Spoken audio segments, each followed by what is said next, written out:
안녕하세요. 역사작가 박광일입니다. 이렇게 온라인으로나마 여러분들 뵙게 되어서 반갑습니다.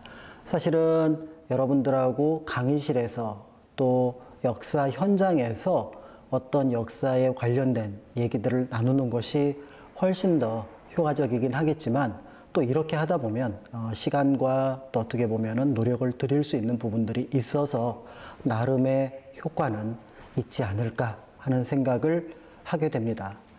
오늘 여러분들과 제가 이야기를 나눌 주제는 역사 현장에 대한 내용들을 어떻게 살펴볼 것인가 라는 부분이 될 것 같은데요.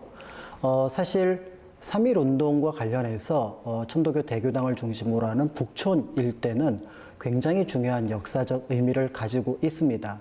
그렇기 때문에 그 장소 하나하나가 모두 의미가 있지만, 여기에 어떤 이야기를 넣어서 어떻게 구성하느냐에 따라서 듣는 분들은 조금 더 그 역사 현실에 훨씬 더 가까워질 수 있을 겁니다. 그렇기 때문에 오늘 제가 말씀드리는 내용은 유일한 어떤 해설 방식이 아니라 참고할 수 있는 여러 가지 해설 방법 가운데 하나라고 생각을 하시면 될 것 같고요. 제가 구성해서 말씀드리는 이야기의 방식을 참고하셔서 다른 역사 현장 또 다른 역사 사건에 대한 이야기를 나눠보시면 좋을 것 같습니다. 오늘 여러분들께 드리는 이야기는 어쩌면 조금 식상할 수도 있는 3.1운동의 기획자들이라는 주제로 얘기를 나누려고 합니다. 조금 식상할 수 있다라고 말씀을 드렸던 이유는 2019년 3.1운동 100주년을 기념해서 많은 행사들이 있었고, 또 대부분의 한국인들이 3.1운동에 대해서는 어느 정도의 지식을 알고 있기 때문에 그렇습니다. 그럼에도 오늘 제가 이 주제를 선정한 이유는 그것이 가지고 있는 역사적 의미를 이렇게도 해석해 볼 수 있지 않을까? 또 그 전파 과정에서 이런 의미로도 전달해 볼 수 있지 않을까? 이런 생각을 해보았고요. 무엇보다도 기획자, 그러니까 3.1운동 전체를 살펴보는 것이 아니라 기획자라는 곳에 포커스를 맞춘다면 3.1운동이 일어나기 전까지의 모습, 그리고 그들이 어떤 생각을 했고 어떤 행동을 했고 실제로 어떻게 그것을 이루어 나갔는지 그 내용을 살펴본다는 점에서 3.1운동 전체로 보면은 최초의, 그렇지만 아주 일부에 해당하는 내용이 될 것 같습니다. 그런 면에서 오늘 여러분들과 함께 이 이야기를 나눠보려고 합니다. 사실 3.1운동과 관련해서 널리 알려진 이 모습들을 보게 되면은 여러분들이 이제 이전과 달라진 무언가가 느껴지실 것 같습니다. 지금 이 장면을 보면은 아무래도 뭔가 사람들이 나서서 그 다음에 우리의 어떤 새로운 어떤 변화를 꿈꾸고 있는 그런 모습들을 여기서 짐작해 볼 수가 있는데요. 흥미로운 부분들은 이 장면을 보면은 태극기가 보이지 않는다라는 거죠. 이게 최초의 3.1운동 장면의 모습 가운데 하나로 알려져 있습니다. 스코필드 박사가 찍은 사진으로 알려져 있는데요. 태극기가 없었던 이유는 그만큼 3.1운동 과정이 굉장히 급박하고 그 다음에 빠르게 진행되었기 때문에 그 준비를 미처 할 틈이 없었다라고 알려져 있습니다. 그렇다면은 이것이 어떻게 이렇게 급박하게 빠르게 움직였는지 그 역사적 맥락을 한번 살펴볼 필요가 있을 것 같은데요. 널리 알려진 것처럼 3.1운동이라고 하는 것들이 발생하게 된 배경 가운데 하나는 바로 당시 세계사적인 분위기 속에서 제국주의 열강이 약소 민족에 대한 지원을 약속했던 우드로 윌슨의 민족 자결주의와 관련이 있습니다. 1차 세계대전이 끝나고 어떻게 보면 선진 열강이라고 할 수 있는 영국, 프랑스와 그 다음에 거기에 끼어서 새로운 어떤 세력을 펼치려고 하는 미국이 자신의 세력을 펼치기 위해서 각축을 벌였는데, 그때 후발주자였던 미국은, 약소민족은 스스로의 운명을 결정할 권리를 가지고 있다, 이 얘기를 했던 겁니다. 지금 우리가 보기에는 단순한 강대국 지도자의 언급 정도로 보이지만 1919년 당시로 시계를 돌려본다면 이 이야기 하나만으로도 많은 사람들이 열광하고 또 그것에 기대어서 뭔가 일을 펼칠 수 있겠구나, 이런 생각을 해볼 수 있을 것 같은데요. 짐작해 보시면 1910년 국권 피탈에 이르기까지 어떤 열강도 우리를 도와준 적이 없습니다. 그런 면에서 비록 후발주자이긴 하지만 막 어떻게 보면 세계적으로 영향을 끼치고 있는 미국의 대통령이 이런 말을 했다. 이것만 보더라도 뭔가 해볼 만하다라는 생각을 했을 겁니다. 다만 그의 진의, 그러니까 한국에서 만약에 어떤 열강들에 모이는 파리 강화회의에 대표를 파견하고 또 우리가 민족 독립에 대한 의지를 보인다면 지원해 줄 것인가 라는 부분들에 대한 의문은 충분히 가질 수 있는데요. 제일 좋은 방법은 그 내용을 직접 확인하는 것이 될 겁니다. 보통은 3.1운동 하면은 이런 얘기를 듣고 아 그래 우리도 할 수 있다 라고 하면서 여기저기서 어떻게 보면은 자연 발생적으로 일어났을 부분이 있겠지만 그런 마음이야 자연이 생기겠지만 그것이 운동으로 또 실질적인 어떤 시위의 모습으로 나타나는 것은 별개의 문제가 되는데요. 그런 면에서 뭔가 확실한 중심이 필요했던 것 같고 그 중심은 이 우드로 윌슨의 내용을 어떻게 보면은 진심인지를 확인할 필요를 느꼈던 사람이 있습니다. 바로 이분, 몽양 여운형입니다. 당시 상해에 머물고 있었는데 마침 중국의 특사로 왔던 찰스 크레인이라는 인물을 만나려고 노력을 했습니다. 찰스 크레인은 윌슨의 오른팔로 알려진 동지이면서 사실은 신복으로 알려져 있는 인물인데요.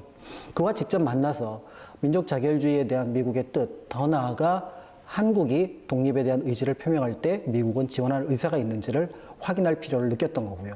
어렵사리 미국 목사를 통해서 이 주선한 만남에 이루어지게 됩니다.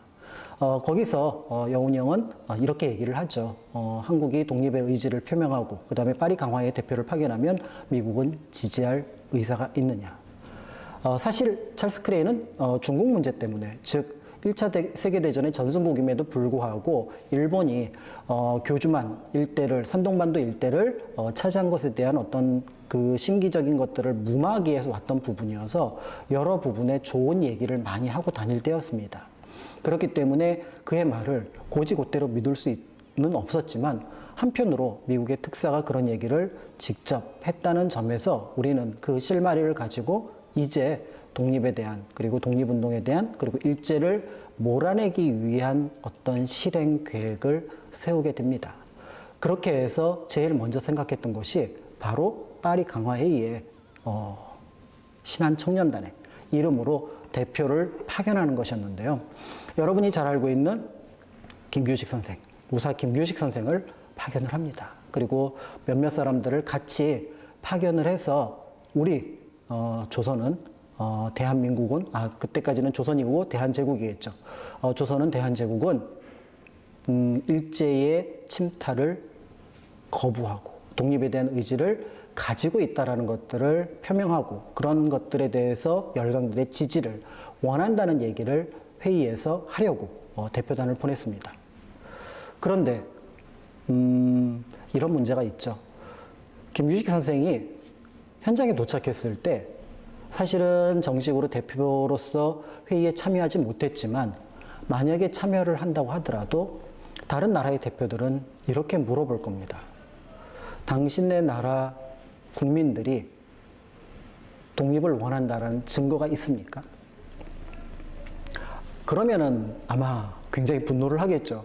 무슨 말입니까? 우리 국민들은, 우리 백성들은 독립을 원합니다. 라고 얘기를 하겠죠. 그런데 증거는요. 지금처럼 여러 가지 통신이라든지 언론이 발달하지 않은 시절, 무엇보다도 일제의 선전이 우선이던 시절에 우리의 이와 같은 뜻을 여러 열강들에게, 다른 나라들에게 설명하는 것은 굉장히 어려운 일일 수밖에 없습니다. 그런 의미에서 볼 때 사실은 여운형 선생은 하나 더 준비를 하게 됩니다. 그래서 국내를 포함해서 우리 동포가 있는 곳이라면 일본의 침략에, 일본의 식민 지배에 반대한다는 뜻을 명확히 드러낼 필요가 있다라고 봤던 거죠. 그런 면에서 각 지역에서 꿈틀거리고 있었던 독립에 대한 의지를 실제로 드러내는 것이 필요했다고 보였고요. 상해에 있던 여러 사람들을 일본으로, 중국으로 영훈이 형 자신은 연해주로, 그리고 또 본토로 사람들을 보내게 됩니다. 그리고 나서 지금 시기가 되었고, 그러니까 우리가 움직일 때입니다 라는 것들을 각 지역의 대표들에게 전달을 하게 됩니다. 다른 지역의 대표들 역시 그 소식을 듣고 있었기 때문에 이러한 어떤 하나의 움직임은 또 하나 새롭게 뭔가 일을 꾸밀 수 있는 바탕이 되었다라고 볼 수가 있는데요.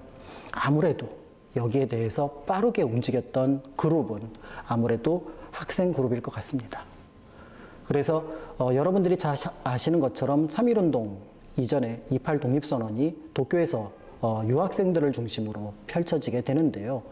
이러한 움직임은 이미 2월 8일 날 독립선언을 했다는 얘기는 1월 초중순에 그와 같은 움직임이 있었구나라는 것들을 짐작해 볼 수가 있는 거고요.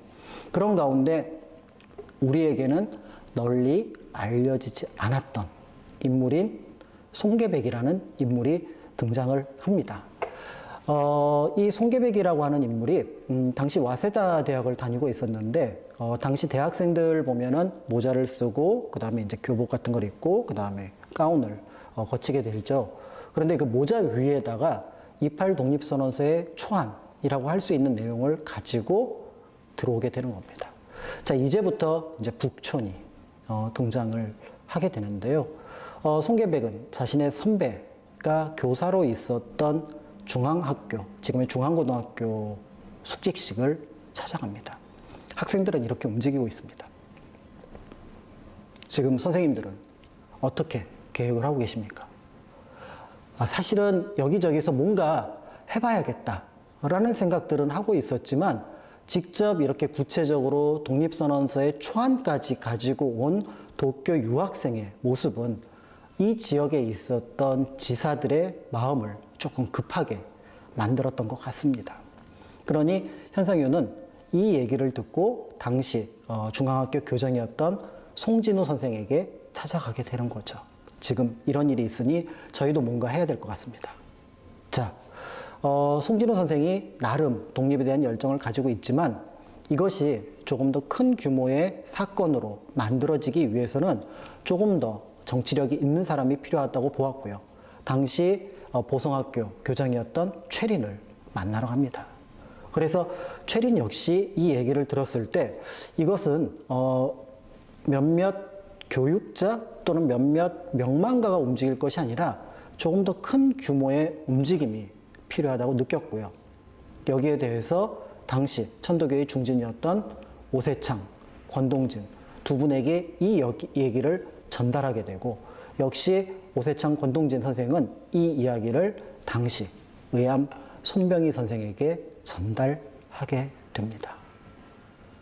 아마 이 이야기를 듣고 한편으로는 기뻤으면서도 한편으로는 굉장히 고심을 하셨을 겁니다. 그리고 다시 사람들에게 얘기를 합니다. 이와 같이 큰 일은 지도자가 중요합니다. 그러니 그 지도자가 될 사람을 찾아서 큰 일을 벌이는 게 좋겠습니다. 라고 얘기를 하게 되죠.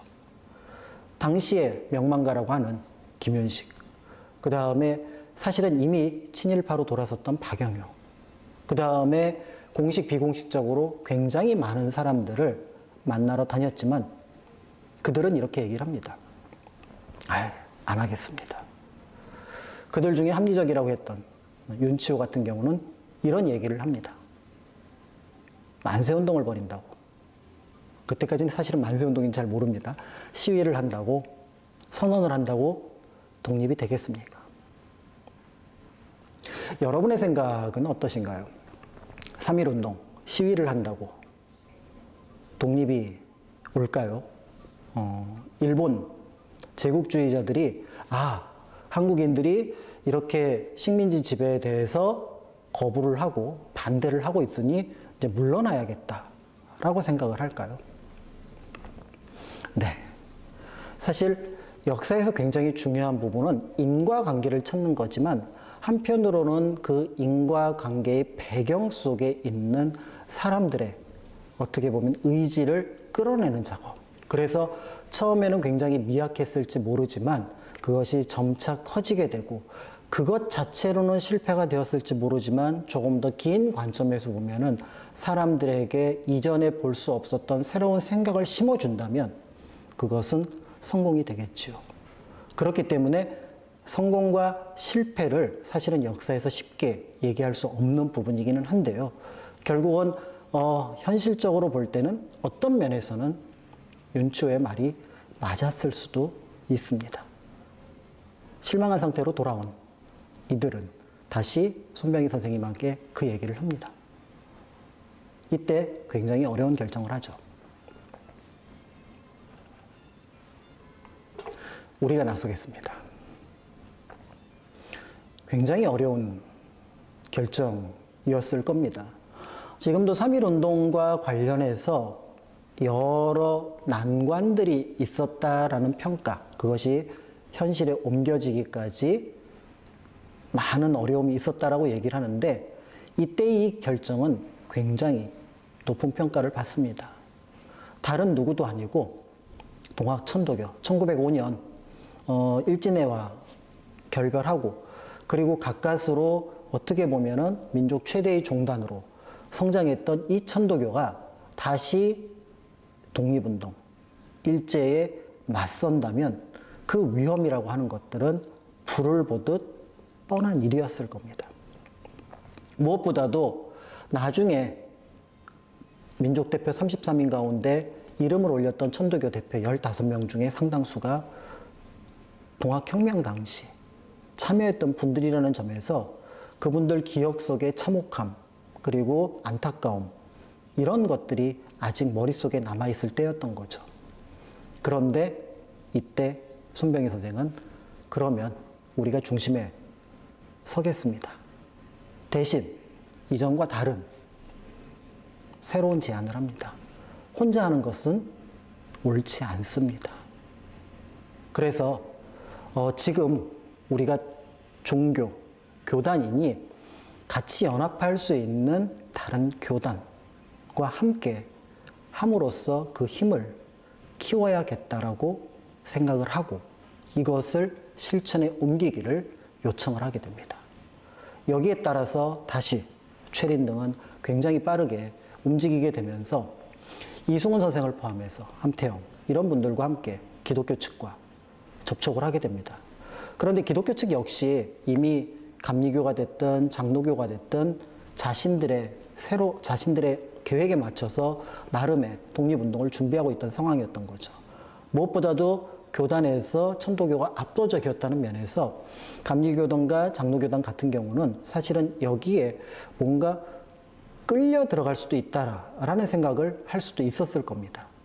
그렇지만 이 중간에서 여러 가지 비용 문제라든지 그 다음에 행정 문제라든지 이런 것들을 천도교 측에서 편의를 제공함으로써 명분을 만들어내게 되고 더 나아가서 함께 하는 것에 대한 대의를 같이 만들어갔다는 점은 굉장히 중요할 수가 있습니다. 자, 그런데 지금은 우리가 뭐 장로교, 감리교를 따로 얘기를 했지만 크게 보면은 개신교, 기독교로 이해를 하고 있는데요. 천도교와 기독교의 움직임, 이것만 가지고는 부족한 부분이 있었을 겁니다. 그런데 북촌에서 중앙고등학교에서 조금만 내려오면은 유심사가 있었던 터가 있습니다. 바로 만야 한용운 선생이 운영하던 출판사이지요. 여기에서 다시 만야 한용운 선생과 함께 불교의 당시 지도자였던 용성 스님이 같이 참여를 하게 됨으로써 천도교, 기독교, 불교가 함께하는 모습을 만들게 되었던 거죠.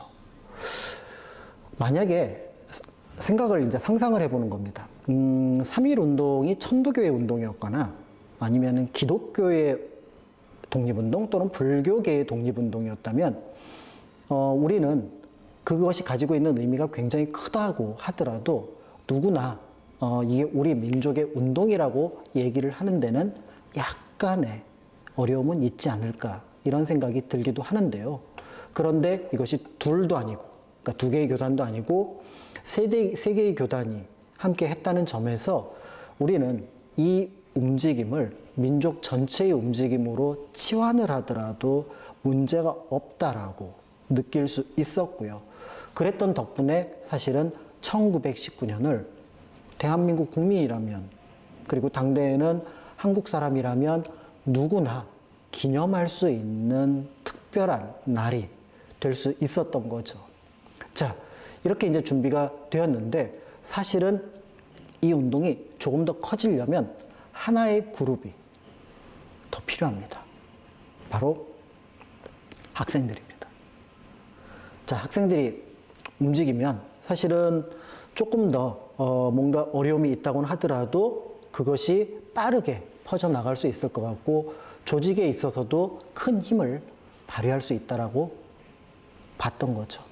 그래서 기독교 측을 중심으로 해서 학생들과의 움직임에 대해서 계속해서 얘기를 나누는데, 사실 학생들은 어른들과 같이 뭔가 큰 일을 하고 싶지는 않았습니다. 그 이유가 궁금하시다면 여러분들은 이미 어른이신 거죠. 왜냐면 학생들은 어른하고 같이 안 하려고 하거든요. 네, 뭘 하려고 하더라도 이거는 될까 저거는 안 될까 이렇게 고민하는 모습들이 어떤 면에서는 학생들이 보기에 좀 답답했을 수 있습니다. 그래서 그들은 처음에 약간 어려운 조건을 걸었습니다. 우리도 같이 참여를 하긴 하겠습니다만, 네, 지금 얘기를 들어보니 천도교, 기독교, 불교 같이 한다는데 그 세 종단이 힘을 합친다면 저희도 참여를 하겠습니다. 아마 이 조건을 걸었을 때 설마 되겠어? 라는 생각을 했던 것 같습니다. 그런데 되었고, 결국은 형식적으로나마 학생들이 같이 참여를 하게 됩니다. 이 공간 역시 지금의 승동교회, 인사동 일대에 자리를 잡고 있으니 이걸 하나로 묶어서 이야기를 끌어갈 수 있을 것 같습니다. 자, 이렇게 해서 우리가 알고 있는 어떻게 보면 3.1운동의 큰 그림들이 이제 밑에서부터 조직이 되었다라고 볼 수가 있는데요. 사실은 이런 큰 일을 할 때 중요한 부분이 있습니다. 바로 뭐냐면 어떤 날로 할 것이냐라는 부분이 될 겁니다. 그런데 그 어떤 날이라고 하는 것들이 다행히 당시 많은 사람들이 어떤 관심을 두었던 날이 있었는데요. 바로 1919년 3월 3일이 됩니다. 바로 고종 황제의 국장일이었던 거죠. 국장이라고 하면은 비록 나라가 망했다고는 하지만 고종에 대한 많은 생각을 했던 사람들이 지방에서 올라오고 또 모인다는 점에서, 그런 면에서 그날이 굉장히 적절하게, 그래서 한번 서울에서 큰 시위가 일어났지만 그것이 지방으로 퍼져나갈 수 있는 계기가 될 수 있다라고 판단을 했습니다. 다만 국장 당일은 곤란하다. 그래서 하루를 당겼더니 3월 2일. 그랬더니 그날이 기독교 측에서는 일요일이라서, 그래서 하루 더 당겨서 3월 1일, 우리가 알고 있는 3.1절의 바탕이 되는 그 큰 어떤 움직임이 이날로 결정이 되게 됩니다.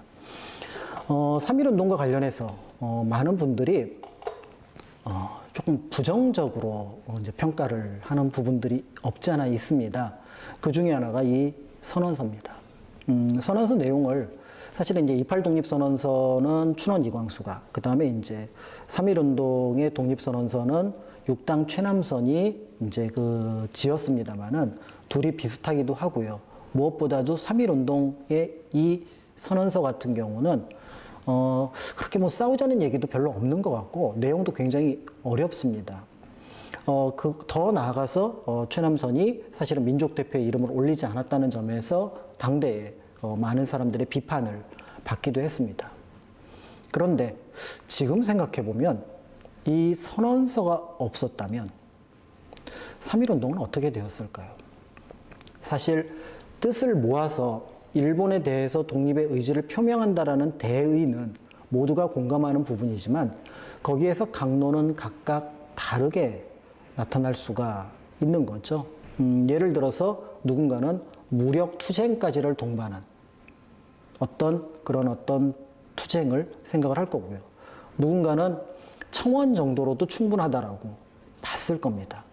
그런데 사실 이 문서, 여러분들이 기미독립선언서 또는 독립선언서라고 부르는 이 문서의 제목을 보면은 딱 세 글자, 선언서입니다.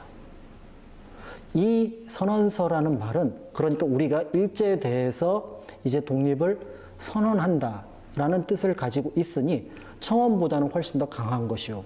그리고 아직까지 무력을 동반하지는 않았다라는 의미를 가지고 있습니다. 그런데 이것이 3.1운동 전에 전국의 여러 곳에 7개 또는 8개 도시에 퍼져나가게 되고 나중에 3.1운동이 전국적으로 퍼져나가는 과정에서 이 선언서를 복사를 해서 계속해서 쓰는 모습을 보게 되는데요. 그런 면에서 볼 때 적전, 일제 앞에서 우리 국민들이 분열되지 않고 첫 번째, 그러니까 하나로 통합할 수 있었던 배경을 이 선언서가 만들어내게 됩니다. 더 나아가서 이제 선언을 했는데 이제 공은 누구에게 넘어가냐면 일제에게 넘어가는 거죠.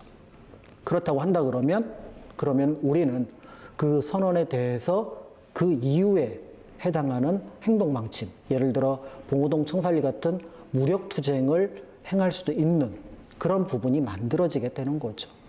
그런 면에서 사실은 이 선언서를 작성했던 보성사, 천도교에 연결되어 있었던 인쇄소 겸 출판사이기도 하죠. 그 보성사는 이후에 불에 타서 사라지게 되는데 그 장소 역시 역사 현장으로서 의미를 갖게 된다고 볼 수가 있습니다. 자, 이렇게 선언서까지 어렵게 인쇄가 되었는데요. 이제 우리가 가야 될 곳은 바로 어디냐면은 바로 탑골공원으로 갈 겁니다. 그런데 탑골공원으로 갈 때 그때 사람들은 구호를 뭐라고 외쳤을까요? 네, 그래서 오등은 자야 조선의 독립국인가 조선이 자주민임을 선언하노라. 선언서가 쭉 있습니다. 그런데 보통은 끝에 보면은 만세삼창을 하죠. 그럴 때 그 만세삼창의 구호 보면은 예를 들어서 대한독립 만세. 그런데 당시 많은 사람들은 선언서에도 나와 있는 것처럼 오등은 자의 조선 사람으로 생각을 하고 있었으니 조선 독립 만세 이런 얘기도 했을 겁니다. 그런데 대한인지 조선인지 고민스럽다. 이럴 때는 독립만세만 얘기를 했을 거고요. 그 다음에 만약에 어떤 하나만 줄여서 얘기를 한다 그러면 만세라고 얘기를 했을 겁니다. 그런데 이 만세라는 것이 참 신기하지 않습니까? 어떤 나라의 시위에 구호가 만세일 수 있을까요? 만세는 어떤 좋은 일이 있을 때, 그래서 모든 사람들이 같이 모여서 축하할 일을 외칠 때 부르는 말입니다. 그런데 뜻밖에도 이 만세가 서울에서도, 평양에서도, 대구에서도, 부산에서도 모두 만세라고 불렀다라는 거죠. 그래서 3.1운동을 우리가 다른 말로 만세운동이라고 표현을 합니다. 이거는 각 지역에서 독자적으로 시위가 준비는 되었겠지만 적어도 지침은 모두 동일하게 내려갔다라는 증거이기도 하고요. 더 나아가서 만세라고 하는 것들은 우리가 독립을 축하한다라는 의미도 포함을 하고 있으니 많은 사람들이 동참할 수 있는 특별한 계기를 만들었다고 볼 수가 있습니다. 이 역시 누군가가 기획을 했고 사람들을 통해서 천도교가 되었던 기독교가 되었던 불교가 되었던 각 지역의 지도자들에게 전파가 되었음을 알 수 있는 그런 내용이기도 한데요. 자, 이 만세의 날 두 개의 모임이 나타납니다. 하나는 탑골공원. 그래서 시민과 학생들이 모여 있고요. 민족대표 33인, 그날 오지 못했던 4분을 빼고는 29분이 태화관에 모입니다. 원래 전날까지는 같이 가기로 했지만 이제 같이 함께 있을 경우 이른바 일제가 그것을 빌미로 이거를 폭동이라든지 내란이라든지 이렇게 꾸밀 가능성이 있다고 봐서 위험성이 있다라고 판단을 해서 분리를 결정을 하게 됩니다. 그래서 태화관에서는 만세를 외치고 독립선언에 대한 축배를 들게 되고요. 그 다음에 학생과 시민들은 탑골공원에 모여서 만세를 하게 되는데요. 여기에서 이제 그 중요한 모습들이 보여집니다. 바로 뭐냐면 양쪽에서 모두 주체적으로 나타났다고 볼 수가 있고, 더 흥미로운 건 탑골공원에서 누가 독립선언서를 읽었고, 더 나아가서 어떻게 탑골공원에 그렇게 많은 사람들이 모였는데 일제히 경찰과 헌병들이 움직이지 않았을까, 이런 부분을 생각해 볼 수가 있는데요.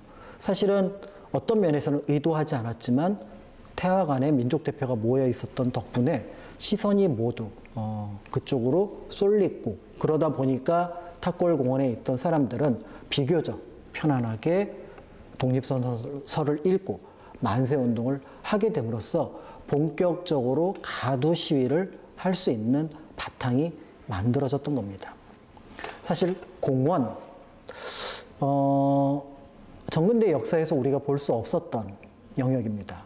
저 탑골공원은 원래 대한제국의 정책 가운데 하나로서 서울 안에 만들어준 어떻게 보면 황제의 하사품이라고 볼 수 있는 거죠. 그런데 그 황제의 하사품이었던 이 공원 안에서 시민들은 스스로 자신의 권리와 자신의 목소리를 내기 시작했던 거고요. 그렇기 때문에 이 같은 곳에 있었던 역사가 서로 다른 어떤 뉘앙스를 보여주는 것도 굉장히 흥미로운 관점이라고 볼 수가 있습니다. 자, 보통은 여기까지 우리가 3.1운동, 서울에 있었던 만세운동에 대한 얘기를 하는데요. 그렇다면 시위대는 아까 말씀드렸던 것처럼 일본 헌병경찰의 제지가 없었으니 움직였을 겁니다. 어디로 갔을까요? 여러 자료를 통해서 보면은 몇 개의 통로로 움직였던 것으로 보여집니다. 그렇지만 공통적으로 방문했던 곳이 있는데 그 중에 하나가 바로 덕수궁이었습니다. 덕수궁, 3월 3일 국장 앞에 두고 고종에게 이해를 표하기 위해서 갔던 거였습니다. 근데 문을 안 열어줘요. 비집고 들어갑니다. 그리고 다시 나왔습니다. 몇몇 사람들이 그랬겠죠. 실망했습니다. 고종의 죽음을 안타까워하고 그 고종이 어떻게 보면 우리의 중심이 될 수 있을 거라고 생각을 했었는데 굉장히 화려했던 덕수궁 안의 모습을 보고 우리의 생각은 어쩌면 잘못되었을 수 있구나 라는 생각을 하게 되는 거고요.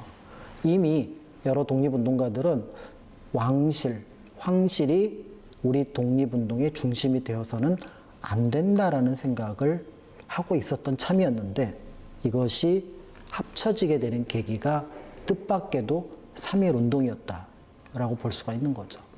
그런 면에서 덕수궁 역시 중요한 답사 장소가 될 수 있는데요. 그리고 나서 덕수궁 주변에 있었던 곳, 예를 들어서 미국, 그 다음에 프랑스, 영국, 이때는 공사관이 아니라 영사 업무를 보고 있었습니다. 왜냐하면 우리는 이미 외교권을 빼앗겼고 나라도 없는 상황이었으니까요. 그렇지만 이들에게 외교관에게 편지를 쓰고 또 우리의 목소리를 전달합니다.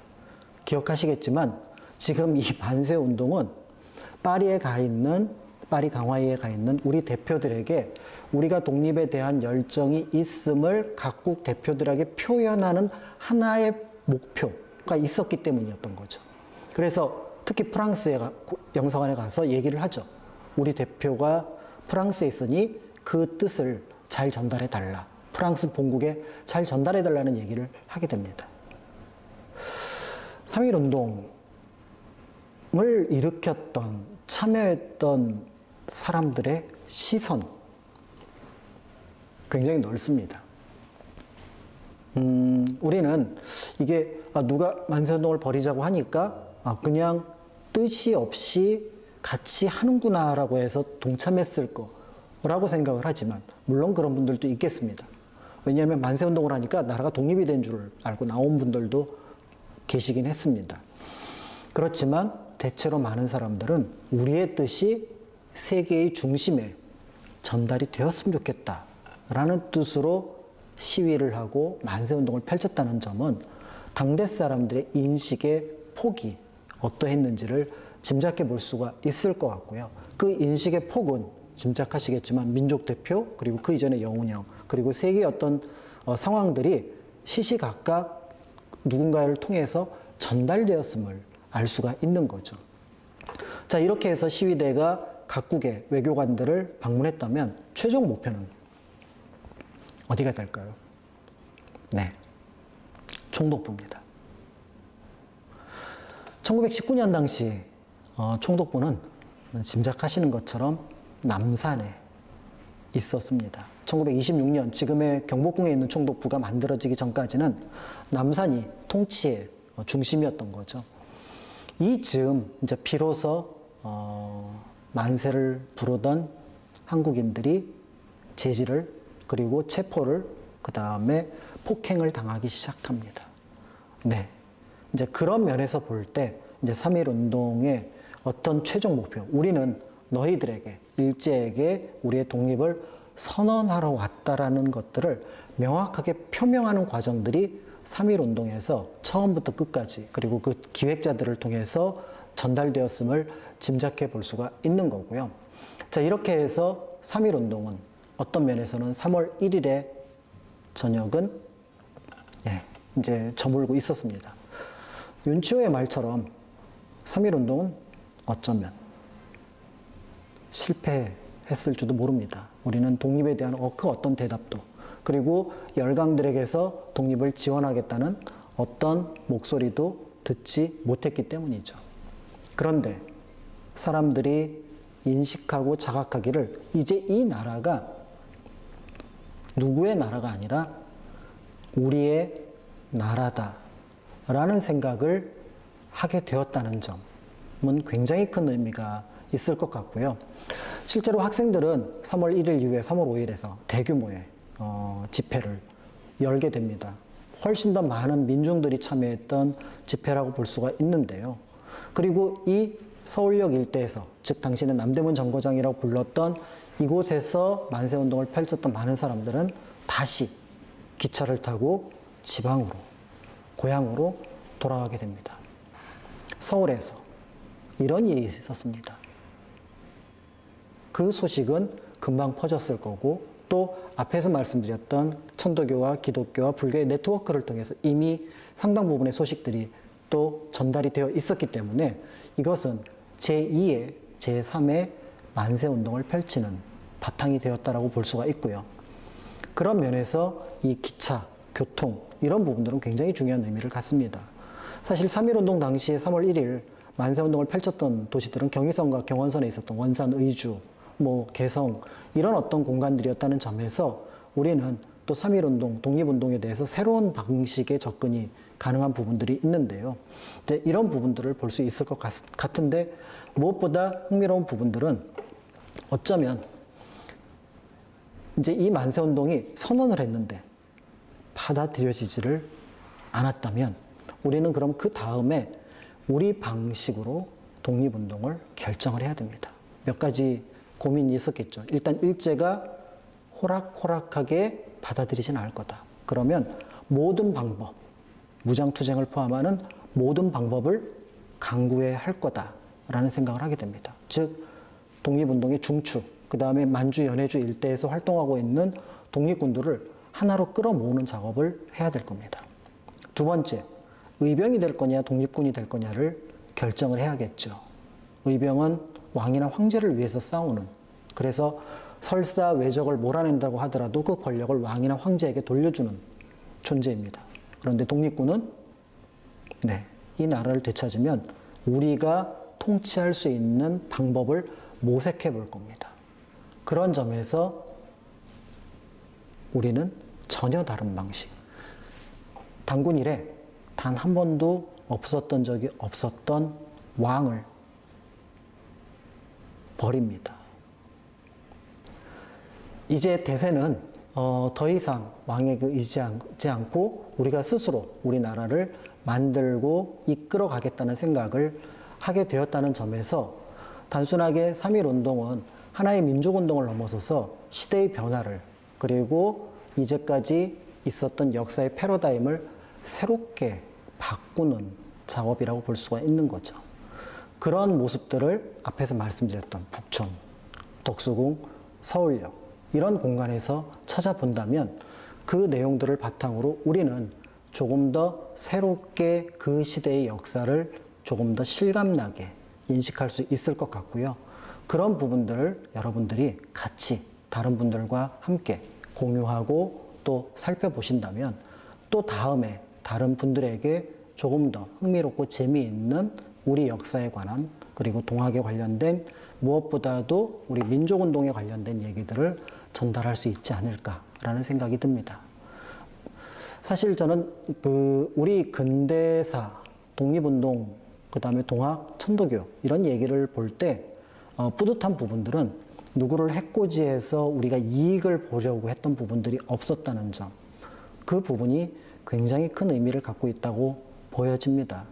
그래서 단지 우리는 그냥 생존하는 것이 아니라 조금 더 보편적인 가치를 염두에 두고 그것을 실현시켜 나가는 과정들을 이 운동의 중심에 넣었다라고 볼 수가 있고요. 운동은 굉장히 흥미로운 모습을 가지고 있습니다. 처음에는 1%의 가능성도 보이지 않았지만 많은 사람들이 생각 속에 그리고 많은 지도자가 그 운동에 영향을 받았다면 사실은 이제는 그로부터 새로운 역사가 시작될 거라고 볼 수 있을 것 같고요. 그때는 3.1운동이 실패한 것처럼 보이지만 이후 많은 사람들, 많은 독립운동가들에게는 그것이 하나의 지침이 되었다는 점에서 1945년의 결과는 어떤 면에서는 1919년부터 시작되었다라고 볼 수 있는 점, 그런 부분들을 참고해서 여러분들이 역사에 대한 이야기를 나누면 조금 더 많은 사람들에게 호응을 끌어낼 수 있지 않을까 하는 생각이 듭니다. 자, 이상으로 3.1운동의 기획자들이라는 중심으로 여러분들과 함께 역사 현장의 재구성에 대한 얘기를 나눠보았는데요. 여러분들은 훨씬 더 많은 자세한 내용들을 바탕으로 더 재미있게 이야기를 만드실 수 있을 것 같습니다. 그런 어떤 모습들을 기대하면서 저는 여기서 오늘 말씀을 마치도록 하겠습니다. 감사합니다.